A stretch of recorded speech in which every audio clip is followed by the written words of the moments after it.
welcome back to my vlog. Yeah. Well, just before sleep talk that I need to do. I'm tired as hell right now. I just want to lying down and just staring at the ceiling, just trying to process everything that happened today. But yeah, I can't. I need to make a vlog first. Guys, trust me, this is the crazy day for me. Like the kind of day that makes you ask yourself, like, bro, what do I do this to myself? But at the same time, yeah, you kinda enjoy it.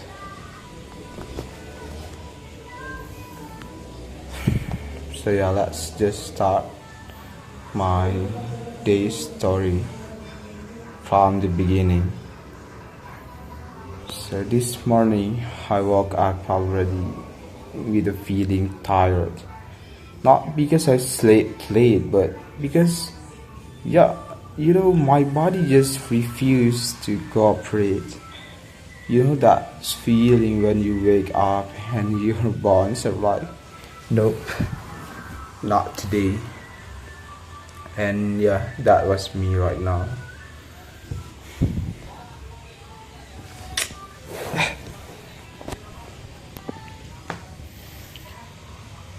But I had work to do. And bro, if you know that the distance, I had the missions to have vacations, and I decided to go into the Kuta. I think you need to know the distance from my boarding house to Kuta. This is not jokes. 1 full hours on a motorbike under the sun with a traffic that sometimes makes you question the meaning of life. And while riding there, I had that moment when you're just staring at the road like a zombie, thinking about everything and nothing at the same time. Like, what am I doing? Will I even find a place to talk to? Did I lock my door? Why is my life like this? Get the usual. Anyway, I finally reached Utah.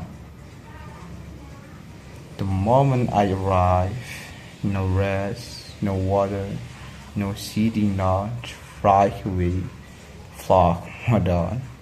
Yeah, that's what my plan, but wow, the weather is not joking in that time. The heat is in a different level and I can't handle it, so I decide to go into the Alphamart. Yeah, I decided to go into the Alphamart to have rest with the Galan. And absolutely for a long journey, we just feel thirsty, and we go into the Alphamart to buy some ice water, and that's really saved my life in that time, guys. And when I just go into the Alphamart, I want to have make a video, make a vlog in the Alphamart, but I just afraid, and I think I'm just shy, and I don't have that's a big confidence to make a video in the Alphamart, so I'm not making that video. And I just sitting in front of the Alphamart, with Galan. Because I need to charge my phone first, because at the time my phone battery, my phone charge is just 15%, maybe, if I don't remember it wrong. And yeah, but I still to charge my phone, and yeah, while I recording videos, like I feel like a cameraman and a journalist and a content creator and a tour guide all at once. And yeah, after waiting for a long time in the Alphamart, I decide to going to the beach because yeah, the mission, bro, to find a bullet willing to be interviewed. Yeah, that's just simple in theory, but hard in the real life, guys. Because Kuta is full of tourists, but not all of them want to stop and talk. Some are shy, some are busy, some walk like they're being chased, some smile politely but keep walking, some pretend not to hear you even though you're literally right beside them. Some just say, sorry, I'm in a hurry, even though they're just walking slowly. So yeah, I walk and walk and walk under the sun, sweating like a crazy, and thinking, why is this harder than finding a soulmate? But after almost an hour searching, I finally found one. A bullet who was chill enough to talk. Yeah, she just sitting alone in the beach, and yeah, she wasn't in rush and she wasn't awkward. She just stood there like, yeah, so let's talk. And at that moment, I feel like I had just won the lottery. We recorded the vlog and it went well for 7 minutes. Yeah, the mission wasn't complete, but the day wasn't done. Just when I thought I could relax, my friends came to me and said, bro, help me to find a bullet too. I swear, my soul left my body for a second. But of course, I said yes, the friendship, right? Gotta have the holiest. So we walk again, repeating the same process, repeating the same struggle, and repeating the same feeling of being ignored by half the planet. We search for another hour, just walking, talking, and looking around like undercover agents hunting for suspect. But eventually we found one, and this one was even more chill. Yeah, she talked for like I don't know, maybe 15 minutes. Yeah, I just forget. So that was good. That was the content, and that was the progress. By the time we finished recording, if everything, my body was dead. My feet hurt, my back so hurt, and my brain just stopped working. I didn't even want to sit anymore. I want to collapse. We decided to head home. Or at least I thought we were heading home peacefully. But life had other plans. So I'm riding bike, right?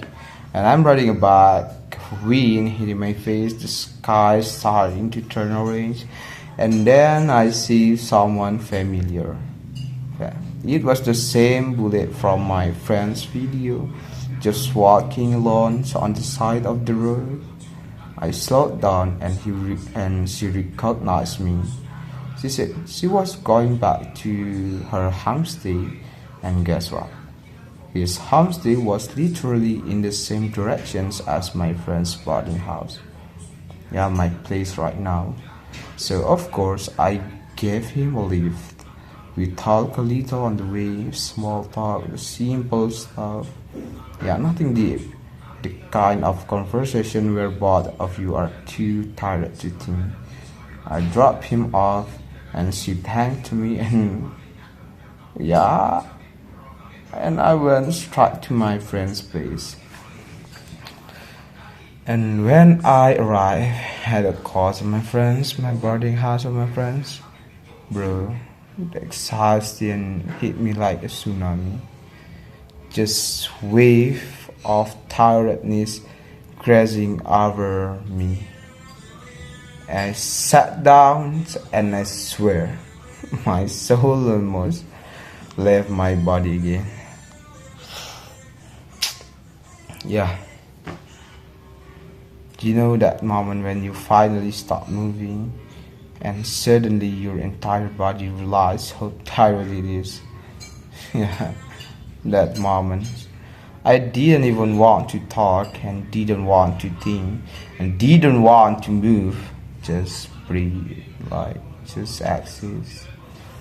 This whole day felt like I lived 3 days in one, and now here I am, lying down, talking to you guys, and trying to end the day properly before my brain shut down completely. But looking back, today was chaotic, but honestly, also kind of fun. Like, yeah, it was tiring, obviously, but I feel kind of proud too. I woke up early, traveled for found two bullet for two separate vlogs, recorded everything and helped my friends, gave someone leave, and survived the sun, traffic, the heat, the walking, the sweating, the chaos. It wasn't perfect day, but it was a full day, a meaningful one. And for some reasons, days like these always feel the most memorable. Now, yeah, actually getting sleepy while talking. My eyes are getting heavy. My brain is slowing down. My voice is getting softer. You know that five and you're half awake and half dreaming. That's me right now. And yeah, that was my day. But that's the time is not enough to fulfill my mission today. So I think before I sleep, I want to tell you a journey, the fairy tale, because I'm in the Kuta Mandalika right now. So I think I will tell you about the myth in this place. Yeah, just yeah. Let's do that. So yeah, tonight I want to share the one of the most famous and beautiful folk story from the Kuta Mandalika.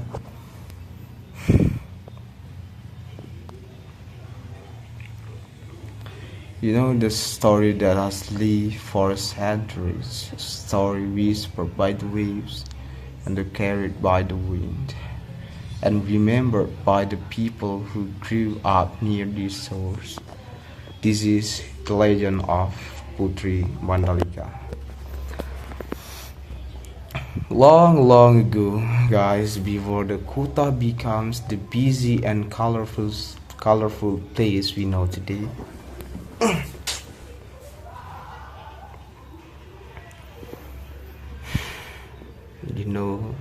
the field with surfers, tourists, caves, motorbikes, and beach sunsets. It was quite a kingdom called Tunjang Bitu. I don't know that's the correct name because I just forget and I get this information from the Google. And yeah, this kingdom lived a princess so beautiful, so gentle and so kind-hearted that the people believed she was a blessing from the heavens. Her name was Putri Mandalika.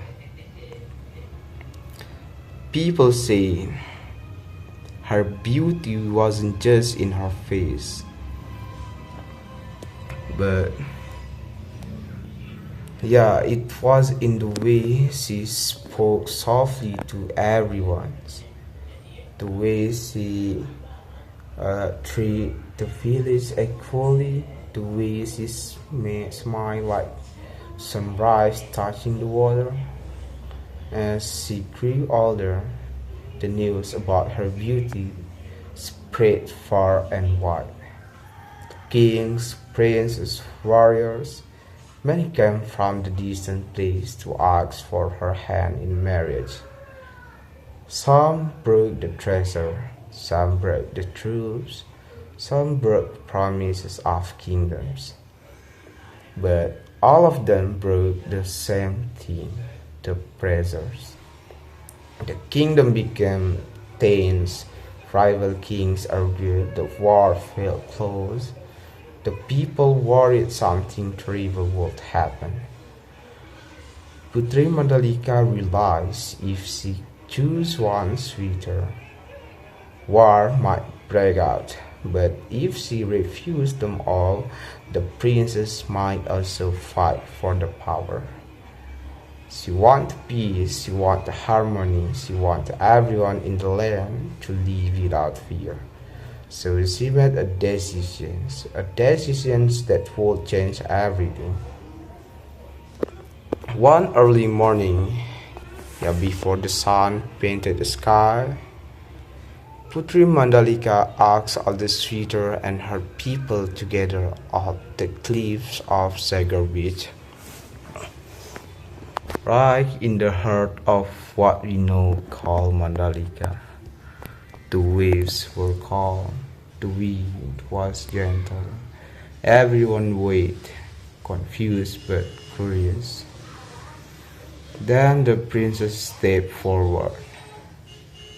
She wore her traditional dress, glowing like golden sunlight, her hair carried by the sea breeze, and then she spoke. I cannot choose one among you, because doing so will bring conflict and suffering. I was born not to bring war, but to bring peace. Everyone watched in silence. Then she said something that nobody expected. And today I give myself to all of you. Before they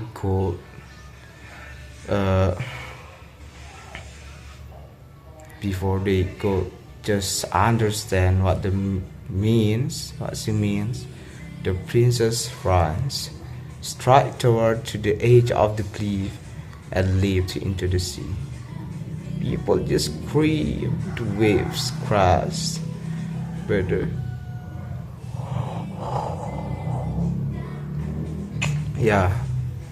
the princess never reached her face.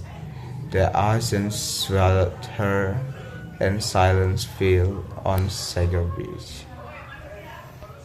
The people fell into sorrow. Some cried, some prayed, and some searched the waters. But instead of finding the princess, they found hundreds of colorful sea worms emerging from the sea, soft, bright, and shimmering under the sun. The elders believe these weren't ordinary worms. They were Putri Mandalika reincarnations. She returns as a Nyali, so she could belong to all the people forever. And that is why every year thousands of people gather at Sagar Beach to celebrate Bawu Nyali, a tradition to remember the princess who sacrificed herself for peace. But we just fuck you. But we just to find the Nyali. We're just not going to the Sagar Beach, but we can go to the beaches beside the Sagar Beach. Maybe for the example, the Kaliantan. My people of my village always going to that place to find the Nyali. But yeah, I sleeping guys, honestly, but I can. So we're going to the Kaliantan to finding Nyali, and yeah, maybe we have a staycation at their place for one night, and but we don't sleep at the hotel or the homestay, but we make just a simple tent with a car, like open car. Yeah, the open car.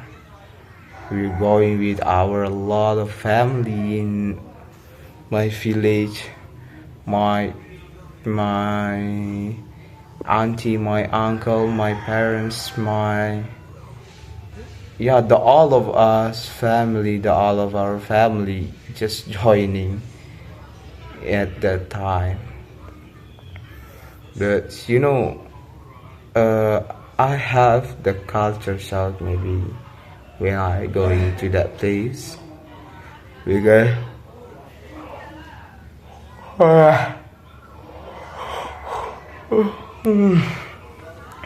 because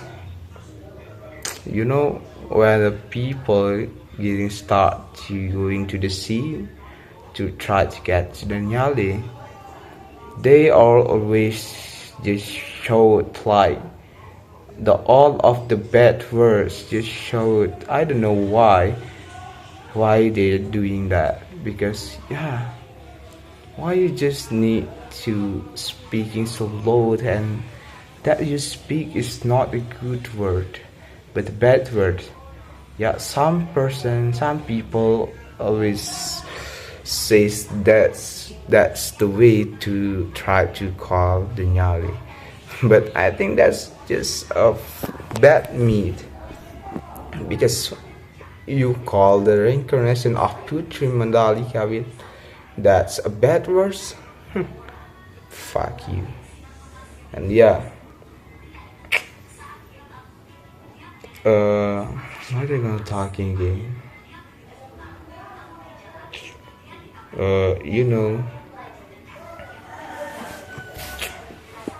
In the last year we have Baunyali, that traditions also, but that's different because we had to going to the beach for 3 times. The 3 times.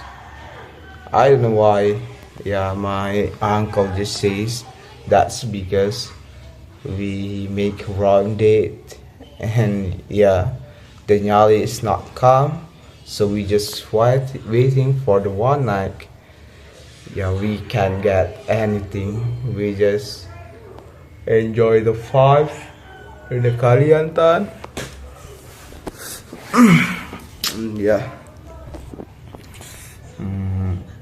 The last year I'm going with a pick up with my family, with my uncle from the next village from me. So we just going, but we going in the night, guys, in the 10 p.m. and we just arrive at the place in a 12 a.m. We need the 2 hours journey. The distance is so far from my place to the Kaliantan, but we still enjoy the journey because that's just even for 1 year, guys. So why we don't need just enjoy the events? And I try to enjoy.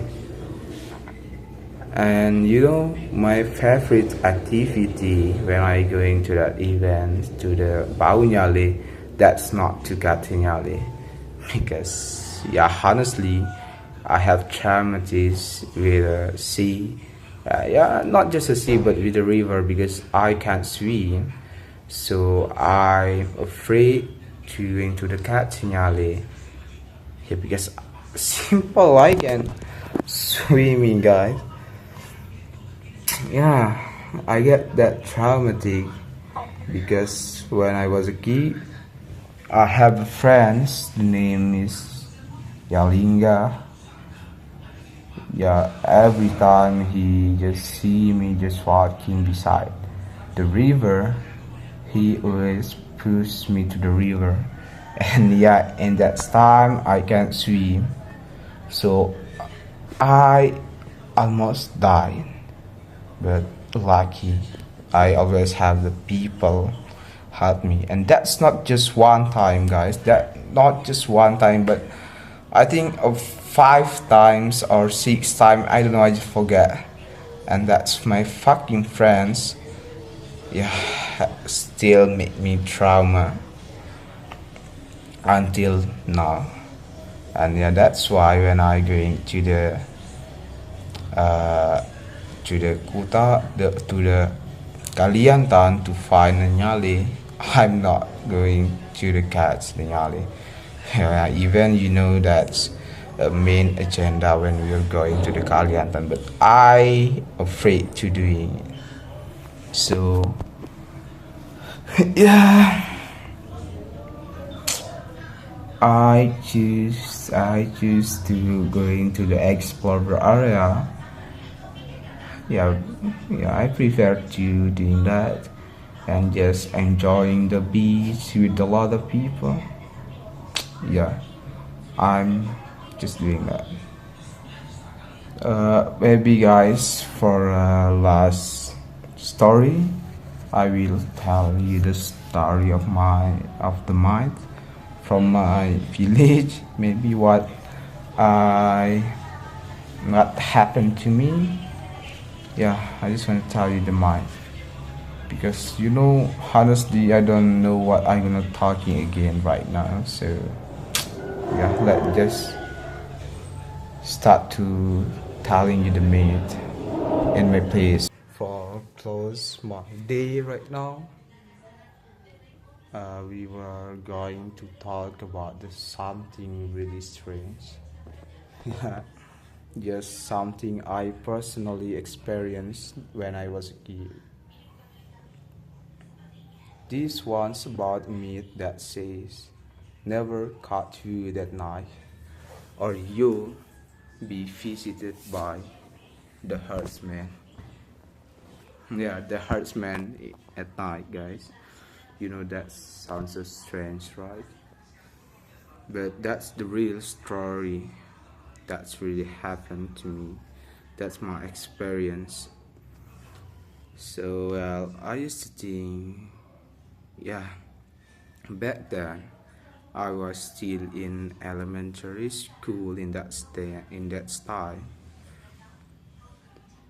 Yeah, that's time we the full of curiosity and didn't really care about the scary stories adults told us. At that time, it was tobacco season in my village. And if you ever live in a village during tobacco seasons, you know, yeah, how insanely busy everyone gets. The morning, afternoon, even the midnight. People are working non-stop. Some are drying tobacco leaves, others are smoking them in the open. Yeah, that's like a big drying hut. And the smell of tobacco just fills the whole area.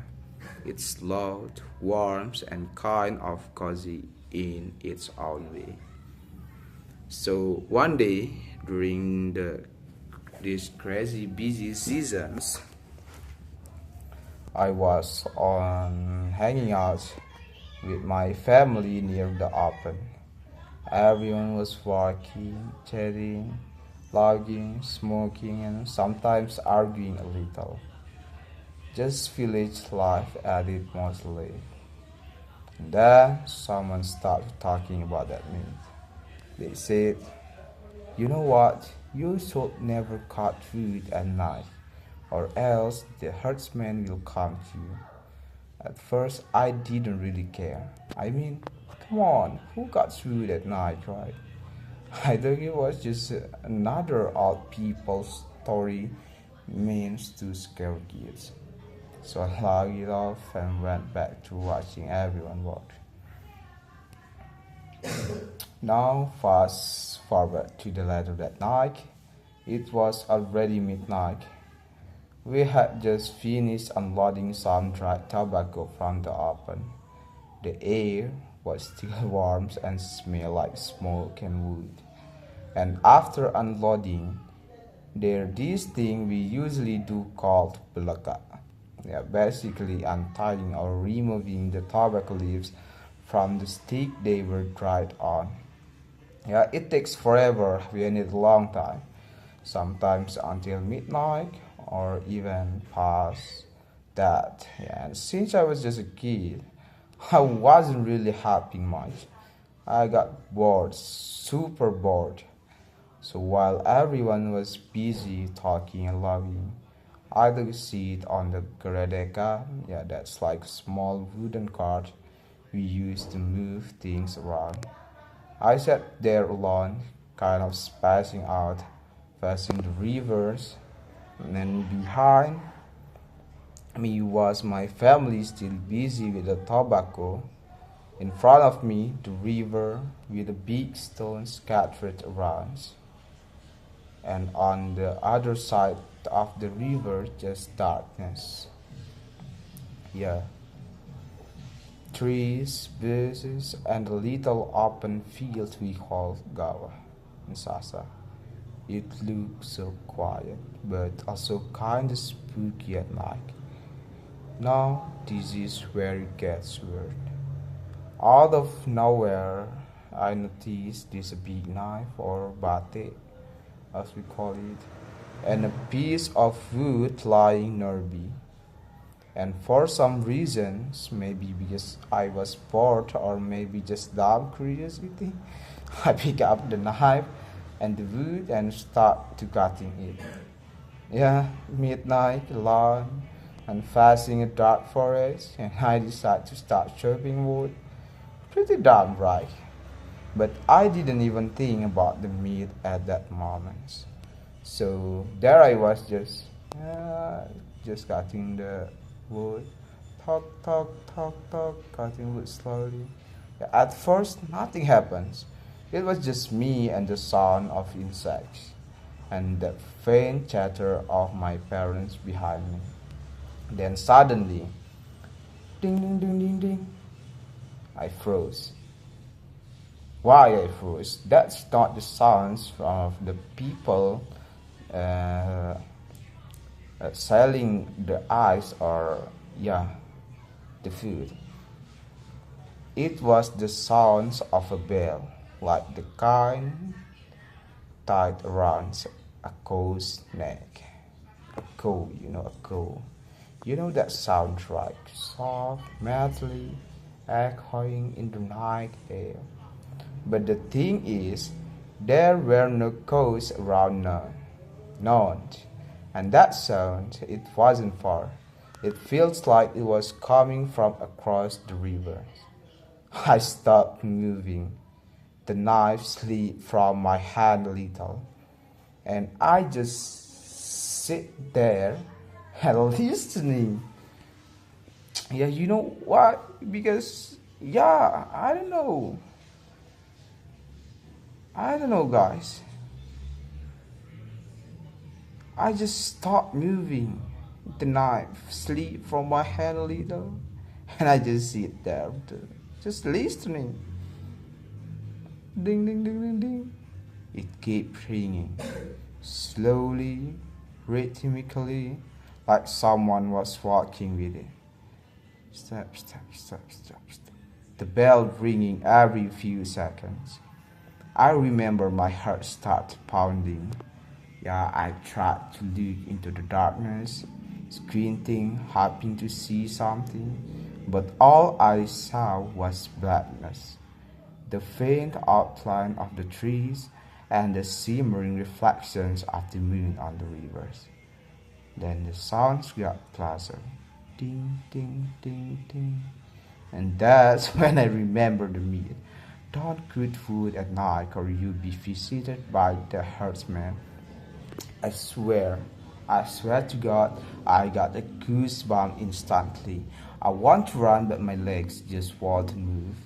It feels like there's someone was watching me from across the river, or maybe even closer. I didn't see anyone, but the feeling was real. It's like the air got heavier, colder, even the insects stopped chirping. The only sound left was the bell. After a few seconds, or now maybe a minute, I honestly couldn't tell. The sound started to fade, slower, quieter, until it disappeared completely. And that's when I finally snapped out of it. I grabbed the knife, dropped the wood, and ran straight back to my parents. They were like, "Hey, what's wrong with you?" And I just said, "Nothing, I'm fine." But inside, I was terrified. My heart was racing, and I couldn't stop thinking about what just happened. I kept replaying the sound in my head, just ding ding ding ding ding, and yeah, ding ding. That what really scared me was who perfectly it matched the meat we talked about earlier that very day. It was like I had triggered it just by cutting wood. How? Yeah, maybe, maybe you, maybe you say it was just coincidence. Just coincidence. Maybe it was someone passing by with their animals. Maybe it was the wind or my imaginations or whatever logical explanation you can think of. But here's the thing. In that area at that hour, there shouldn't have been anyone outside. No cows, no shepherds, no people walking around at midnight. And yet, I heard it so clearly, so close. That's why, even though every time I hear that story again, I don't laugh anymore. Because I know sometimes myths start as stories, but some of them they come from the real things people just can't explain. And yeah, that's my story about the midnight woodcutter. It still gives me chills, honestly, and maybe just maybe that's why even now I never touch knife or view it after dark because who knows, maybe it's still out there. And yeah, because I think that's enough for today, so I can sleep. And yeah, just bye bye, guys, and see you again in the next vlog in the day two. Bye bye.